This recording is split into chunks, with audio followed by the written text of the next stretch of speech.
जय हिंद साथियों, स्वागत है आपके अपने YouTube channel learn with Rahul sir के साथ। हम लोग CGBSE क्लास 10 का भारत के संविधान निर्माण पाठ का अध्ययन कर रहे थे, जिसमें पिछले वीडियो में मैंने भारतीय संविधान की उद्देशिका को जाना था कि उद्देशिका में क्या क्या शब्द दिए गए थे, जिसमें मैंने आपको गणराज्य शब्द तक का अर्थ बताया था।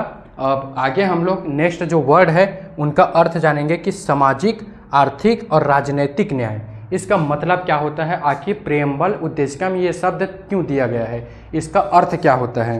तो देखते हैं।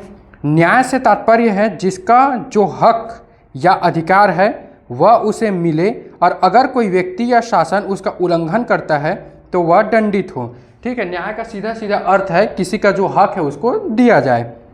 अगर किसी को उसकी गरीबी, राजनीतिक विचार, जाति, धर्म या लिंग के कारण अपने अधिकारों से वंचित रहना पड़ता है तो गणराज्य का दायित्व है कि उसके अधिकार उसे दिलवाए और ऐसी परिस्थितियां निर्मित करें ताकि इन कारणों से कोई अपना अधिकार न हो। हम अगर किसी को जाति, धर्म, लिंग, इन आधार पर अगर हम उसको उसका अधिकार छीन रहे हैं तो गणराज्य का ये सबसे अहम कर्तव्य होता है कि वह उसे उसका अधिकार दिलाए। न्याय गहरे रूप में समानता और समान अवसर की अवधारणाओं से जुड़ा हुआ है। अतः यहाँ केवल न्यायालय में मिलने वाली कानूनी न्याय की बात नहीं की गई है। वास्तव में न्याय एक दार्शनिक अवधारणा है जिसे परिभाषित करना कठिन है।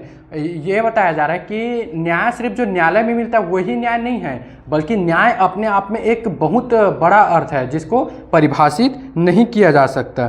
किसी का अधिकार क्या हो या किस अधिकार या यह किस आधार पर निर्धारित करें, इन पर कई मत हो सकते हैं और नए विचार उभर सकते हैं। इस कारण समय समय पर न्याय की अवधारणा पर पुनर्विचार करके नीति बनाना भी गणराज्य से अपेक्षित है। देखो, हर कंडीशन में न्याय एक ही प्रकार का नहीं रहता है। समय के अनुसार, परिस्थिति के अनुसार न्याय भी बदलते रहता है। जो एक के लिए सही है वो हो सकता है दूसरे के लिए गलत हो, या जो दूसरे के लिए गलत हो किसी तीसरे के लिए वो सही हो। तो इसको मतलब मेंटेन करना भी गणराज्य का ही काम है। उसके बाद क्या है, विचार, अभिव्यक्ति, विश्वास, धर्म व उपासना की स्वतंत्रता। नेक्स्ट वर्ड क्या दिया गया है उद्देशिका में, विचार, अभिव्यक्ति, विश्वास, धर्म व उपासना की स्वतंत्रता की बात की गई है। तो स्वतंत्रता का अर्थ होता है स्वयं निर्णय लेना और अपने जीवन को संचालित करना, किसी और का कहा मानना या उसके अनुसार चलने पर बाध्य न होना। देखो, स्वतंत्रता का बात एकदम सिंपल है, किसी दूसरे शक्ति पर निर्भर न रहना या किसी दूसरे पर आश्रित न रहना। ठीक है, अपना निर्णय स्वयं लेना ही क्या है, स्वतंत्रता है।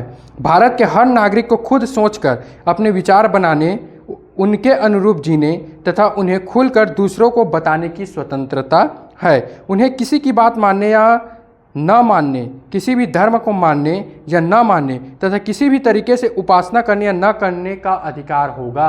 अर्थात भारत के प्रत्येक नागरिक को अपना धर्म चुनने का अधिकार है, अपना जाति चुनने का अधिकार है, वो किस बात को मानता है, किस बात को नहीं मानता है।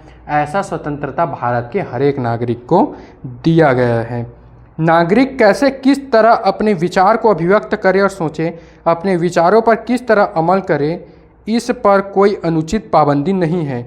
इसकी केवल एक शर्त है कि इससे दूसरे नागरिकों की स्वतंत्रता के अधिकार का उल्लंघन न हो। देखो, आपको तो स्वतंत्रता दिया गया है, लेकिन आपका स्वतंत्र होना उतना ही जरूरी है जितना सामने वाले के भी स्वतंत्र होना। मान लो आप कुछ ऐसा चीज़ कर रहे हो जिससे किसी दूसरे का अधिकार का हनन हो रहा है तो वो गैर कानूनी है। आप अपने स्वतंत्र का इस्तेमाल करिए, कोई दिक्कत नहीं है, लेकिन उससे किसी दूसरे व्यक्ति की स्वतंत्रता पर उल्लंघन नहीं होना चाहिए।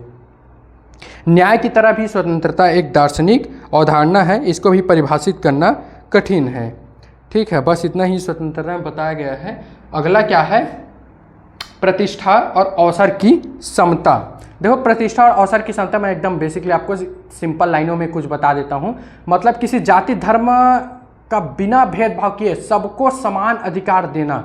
जैसे कि मान लो कोई 5 पोस्ट निकले या कुछ भी पोस्ट निकला है तो आप ये जाति के आधार पर नहीं बांट सकते कि ब्राह्मण को इतना पोस्ट दिया जाए, ठाकुर को इतना पोस्ट दिया जाए। ठीक है, सबको समान अवसर देना ही प्रतिष्ठा और अवसर की समता है। यहाँ ध्यान देने की बात यह है कि संविधान 2 तरह की समता की बात कर रहा है, प्रतिष्ठा और अवसर की।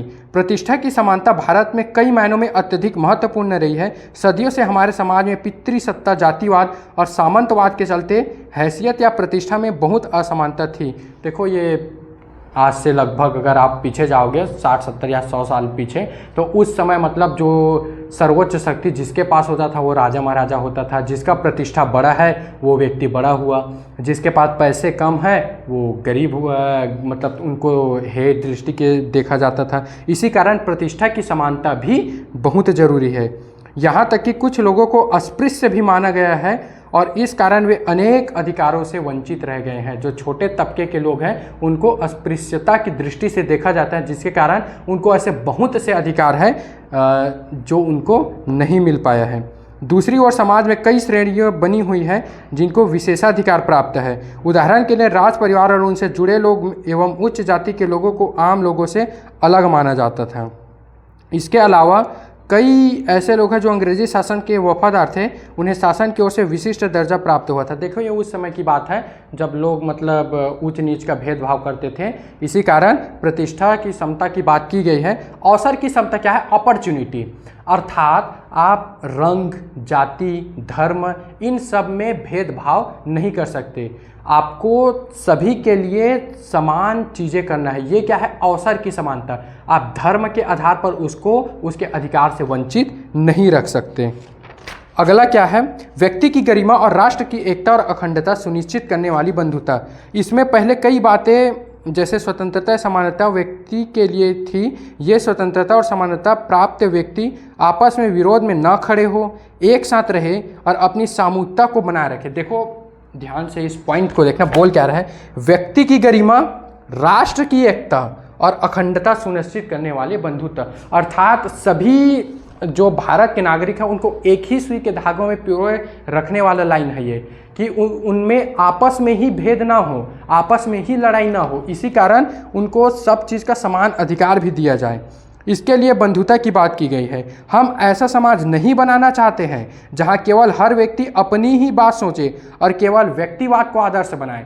ठीक है, इसमें क्या होता है? व्यक्ति सिर्फ अपने ही बात को मतलब सही मानता है। ऐसा समाज हमको नहीं बनाना है। हम तो यह भी चाहते हैं कि वे आपस में भाईचारा रखें, सहयोग करें और एक साझे राष्ट्र का निर्माण करें जिसमें सभी लोगों का सोच को महत्व दिया जाए। लेकिन एक ऐसा भी राष्ट्र नहीं होगा जिसमें व्यक्ति का कोई स्थान ना हो या जिसमें केवल राष्ट्र सर्वोपरि माना जाए। यह ऐसा राष्ट्र बनेगा जिसमें व्यक्ति की गरिमा को भी बनाए रखे, मतलब व्यक्ति राष्ट्र दोनों को समान अधिकार दिया जाए। ऐसा संविधान की उद्देशिका में बात किया गया है। संविधान की उद्देशिका में हमारे संवैधानिक मूल्य अंकित है जिनके आधार पर न केवल हमारे शासन को संचालित करना है बल्कि जिन्हें देश के हर नागरिक को अपने जीवन में निभाना है। अर्थात हमारे संविधान की उद्देशिका में जितने भी शब्द दिए हैं उनको हमें अपने जीवन में अमल करना है। तो इसी प्रकार आपके भारत के संविधान निर्माण का चैप्टर यहाँ पे हो जाता है समाप्त। और इसमें कुछ 5-6 क्वेश्चन दिए हुए हैं क्योंकि आपके बोर्ड एग्जाम में क्वेश्चन ही आएगा, ऐसा पार्ट से नहीं आएगा। मैं तो बस आपको पार्ट इसलिए समझा रहा हूँ क्योंकि जब आप क्वेश्चन आंसर लिखोगे तो अगर आप पार्ट अच्छे से पढ़े रहोगे तो आप आसानी से लिख पाओगे। तो नेक्स्ट वीडियो में हम लोग इसका क्वेश्चन आंसर करेंगे। आप लोग लर्न विद राहुल सर का चैनल डेली विजिट करते रहिए और पढ़ते रहिए। तब तक के लिए जय हिंद साथियों।